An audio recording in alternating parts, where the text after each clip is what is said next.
Kyle Walls, my Monday Hey, guy. hey. Kyle is a singer, songwriter, guitar player, and why don't you tell everybody about your latest musical endeavors? Sure. 2020, I started taking YouTube serious, and with everybody being at home, was working on an album coming out this year of 2021. So I made music videos for every song of my album that came out in February of this year. Album's called Blood Candy. There are 12 songs on there. I think it's 12. It might be 11. But you can catch music videos for every song, and you can stream it on Spotify or anywhere you like to get your music. So that's some cool stuff. Yeah, and if you want to buy it, just like Eleanor Goldfield says, definitely you can preview it on whatever streaming platform. But if you can, what's your preferred platform for people to get your music so you get the most money? Um, Probably CD Baby or going through me directly. And if you go to KyleWalls.com. yeah, kylewalls.com, or if you go to CD Baby and search Kyle Walls too, that'll work. Excellent. And I have one of my usual Tuesday people invading Monday this week. I have Jennifer Valaket. Jennifer is a saxophone player, a flute player, and an all around cool music teacher. Jennifer's been Thank you. joining me for a long time since I've been having collaborations and lives. Jennifer, why don't you tell everybody what you're up to right now? Sure. Well, right now I'm just trying to think of some new songs to record. Not originals yet or anything. I'm working on that, but yeah, and then doing my usual saxophone choir things, which takes some time. So Well, that's cool. just having fun mostly. Yeah. One thing I'm really starting to work on more is Patreon. Like I've been doing Patreon videos like once a month, and it's basically just been the flowering creativity bonus content. But I'm now starting to put a Patreon video each week. Yeah. It's a real challenge for me, but I feel like that's the thing to do. So keep going with that. Yeah. Yeah, definitely. And I've been also joining me today, I have Evelyn Holland, rock musician, singer, and guitar player. What are you up to? Right now, I'm continuing work on that third record that I've talked about before, and I got band practice this evening, so that's what's on my agenda. Cool. Always good to have band practice. Yeah, we're looking at shows in September. I think I might have said that That's last excellent. time, possibly, but yeah, we're probably not going to play in Portland. Probably Salem to give it for a test or test the waters, whatever. Right on. Next choice is going to be Eve's. Yes, I'm doing the choices in the order that I texted them to Jennifer, I think. So, Oh, the okay. Eve, So that the Eve is choice is going to be Chelsea Wolfe and Emma Ruth Rundle. I'm not even going to try to say that title. You can say it, and then I'll say it again later. And the funny thing is, this Uh, is my first time reacting to both of these artists. So, Eve, why don't you go ahead and tell us what we're going to be reacting to? Well, I actually did see Emma Ruth Rundle with the Louisiana metal band Thou. They did a collaboration back in 2019. They did an entire album together, and they're very the sound of them together is contrasting, yet it flows so well. I don't know how to describe it because Thou is this. I guess they're kind of like a sludgy metal band, but they have all these experimental elements as well. And I mean, it's all harsh vocals, but then you have Emma Ruth Rundle over here doing this posty, folky, singer-songwritery stuff that's also experimental, but is way different. But yeah, somehow they met him in the middle. Anyways, that's how I was introduced to Emma Ruth Rundle. And I was looking for more content, and I came across this video, and I'd heard of Chelsea Wolfe before. She'd been brought up several times, but I never heard her voice or listened to any of her music. And yeah, it had Emma Ruth Rundle in it, and I was definitely a fan of hers already. And yeah, this song floored me. It's kind of dark. It's anti-suicide. And I think that's what the Anhedonia. I think that's how, yeah, or something like that. That's what the term or it's like it has something to do with suicide. I can't remember exactly. I looked it up after the video. I just looked it up right now. Inability to feel pleasure. So hashtag relatable. Yeah.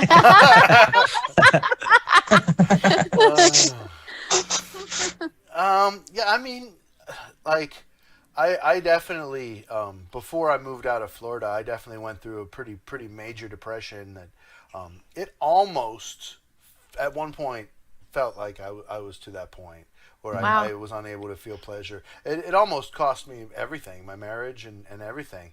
And luckily, you know, I picked the right lady, so you know we made it through it and everything's better. But yeah, and then of course then she eventually got depressed too.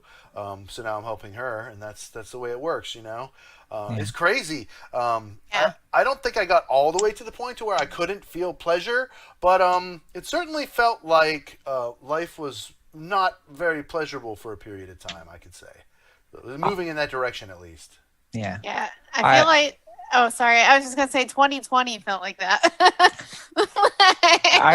I literally, like, everything pre-transition felt like that for me, and I didn't even realize it till I was in it. I mean, yeah, like it's such a drastic difference. But yeah, you know, like just feeling depressed, but not knowing you're depressed, feeling disassociated from like who you are, but still being there. Yeah, it's a weird state to be in.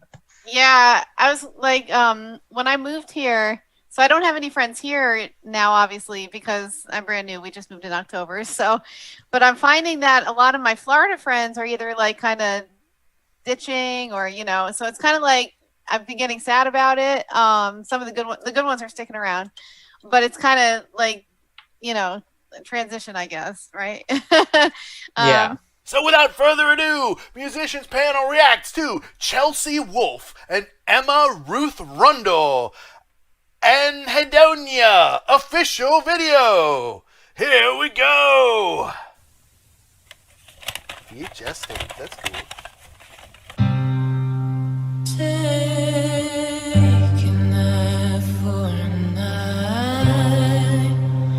Take me down with you.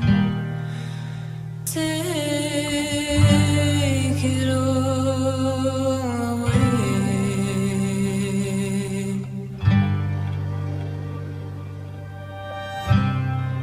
I know it all comes back times three.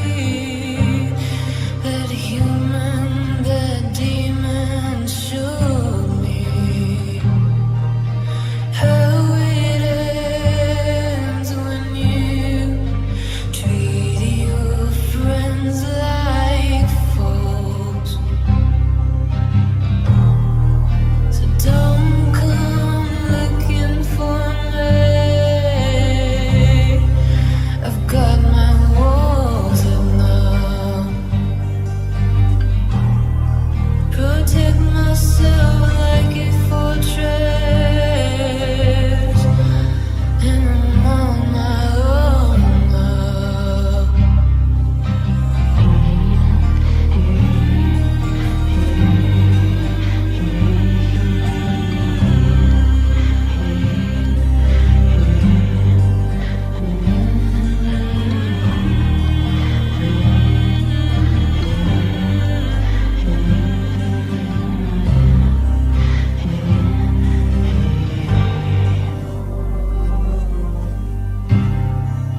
No, I can't sleep, baby. Waking up and it's just a dream. My sadness has lost its cause and I'm suffocating. So don't come looking for me. I've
Wow.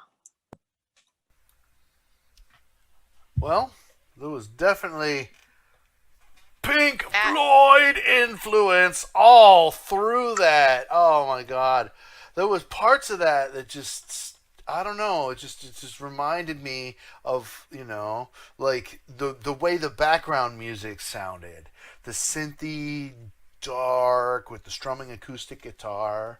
It just, I don't know. It reminded me of Pink Floyd, and Yeah. not the vocals, but just the background music. And I think there was only one major chord in that song. Every once in a while, you would hear it come in. It sounded like an F chord to me. I don't know, but the rest of it was just all just minor chords with that dark minor five chord thrown in there, and it was just like really, like the mood of it sort of reminds me of a Mellify song, hashtag Mellify, called Unsay, a song that I wrote for my wife. It was, obviously a really dark song where, I said some really dickish shit, and then I wished that I hadn't, so I wrote a song saying I wish I could unsay what I had said that caused her some trouble. It was actually on social media randomly, but that's what I think of it, man. I think that was it was really cool. That's the kind of song, if I was really like, kind of down and in the dumps a little bit, and I just wanted to just like lay on my bed and chill and just kind of listen to something that just kind of like soothes the darkness in me, I would pick something like that. It was cool. Kyle? Okay, I'll jump in. This I really like this. I have a reaction to a song by NF coming up that one of my students turned me on to, and some of the themes of that song had some similarity to this. I like songs that and it's always kind of a delicate area, like when the way your brain works when you get like sad thoughts or repeated thoughts, those get chemically marked in your brain is important. So like when you are in a depressed mode, and you have some depressed thoughts, that gets chemically coded if you have those thoughts repeatedly. And it's kind of the same aspect of learning new information. You have information, it gets repeated, you repeat it, then it gets chemically coded in your brains to be marked as important. Mm-hmm. So then your brain can access it more readily. Likewise, when you have good times, bad times, etc. And whenever I talk through students through any dark times and stuff, I always try to bring up the physiological aspects, mm-hmm. and that there's ways that you can help cope with that. And songs like this and to me are useful because mm-hmm. from someone that doesn't get the fragility of mental health, sometimes you might hear a song like this and think, oh, that's awful because that's just going to trigger blah blah blah. But no, sometimes it does reassure. Sometimes it can make you stronger to not have those thoughts that maybe you used to do, and remind yourself, hey, I don't need to go down that mental path again. And yeah, it does take practice, and yeah, practice might be difficult. Sorry. Just like other types of practice. But so I just wanted to share that thought. And also I got to say this, when it first started the video, I thought of the movie Ring. I thought, okay, maybe there's going to be some kind of cool aspect. And then it kind of went into 90s Tool video land. Anytime I see stop motion animation like that, if you were enjoying Tool in the 90s, you always think of that.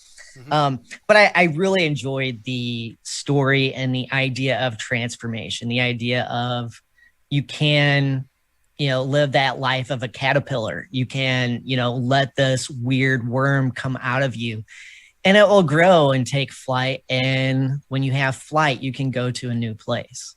That's really, really good message. Yeah. Mm-hmm. Yeah, I really, and like the visuals, it seemed, the closest thing I came to it was all the animations and stuff. It felt like The Wall to me. I don't that is just influence. I mean, I'm not trying to say it was anywhere the same. It just had that same kind of dark, almost like almost like, and I mean the Goodbye Blue Sky was the one that popped in my head, but that one's almost happier in parts than this one. Yeah, yeah. Yeah. Especially in the beginning. Yeah, exactly. Because it has that really pretty guitar part that then Def Leppard sort of kind of almost changed into a song. Definitely. Yeah. Yeah. Which I'm not the only one that noticed that. It's not, but it was. I'm not saying the copyright violated it, but they took that bum bum ba da da bum ba bum ba da. They took that idea and just turned it into and that's a good song too. Hysteria. This is a good song.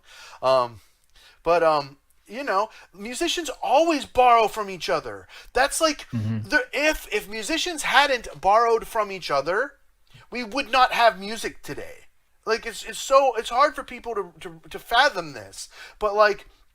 At least until formal notation was invented, right? How was music taught? It was taught from person to person, like, telephone game, right? And you had, the person around you that played, and so you watched them, and then you eventually learned, by getting an instrument and playing and copying somebody. That's the way it's always been. That's the way it's supposed to be. So, when I'm pointing out similarities, I'm never saying, oh, I think this person copied this person, unless I literally say point blank, like I think Maroon 5 copied with that Memories song. I think that was a copy, of Canon and D.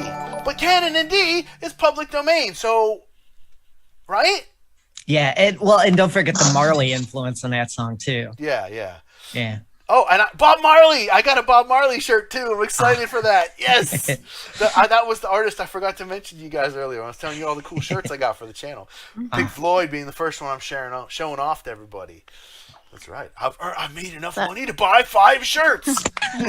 You're rich. Yeah. You are a legit YouTuber, Matthew. Yeah. Everybody, this one was a present.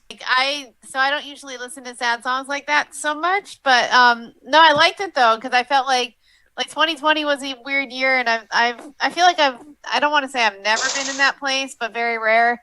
But I tell you what though, if I ever am, I'm listening to that song. That's a good, Yeah, it sort of softens the blow a little bit. Yeah, it does. It does. It was good. I would recommend all of you to go and listen to at least Emma Ruth Rundle's stuff, because I mean it's not as dark as what we just watched. It's pretty good. Like kind of posty singer songwriter stuff. It has a mild folk influence, but it's definitely very at least guitar wise very sex based. So that's why I say kind of like post rock ish. Cool. Yeah. Cool. As long as you're not talking about Post Malone-ish. Oh no. Yeah. Not, fuck, screw that guy.